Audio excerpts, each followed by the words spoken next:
मुख्यमंत्री नवीन पट्टनायक नेतृत्व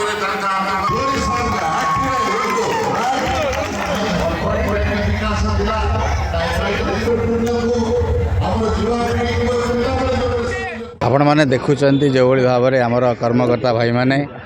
एवं आम अंचलवासी मैंने जो भाव में उत्साहित अच्छा एवं बिजु जनता दल को नवीन पट्टनायक कार्यक्रम को पसंद करी तांकर प्रार्थी मान को जो भाव में संबर्धित कर भाव स्वागत कर मत जो स्वागत कर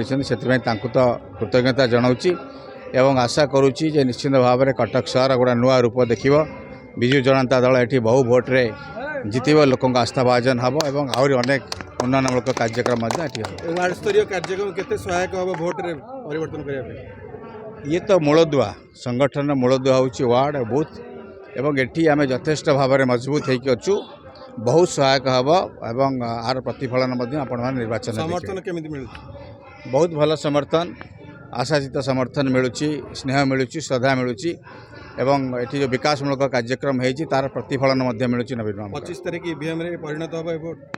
निश्चित भाव में खाली 25 तारीख परिणत होनी 4 तारीख रिजल्ट देखिए विभिन्न राजनीतिक दल तांकर कार्यक्रम करेंगे से किसी मना नहीं कांग्रेस ता काम कर बीजेपी ता काम कर आमर किसी कहबार नहीं आम आम कम अच्छे यथेष्ट भल जगार अच्छे किसी प्रभाव पकाउछ निश्चित पकाउछि किंतु लोक मान भल पाइबा स्नेह भितर से सब मिल जाउछि।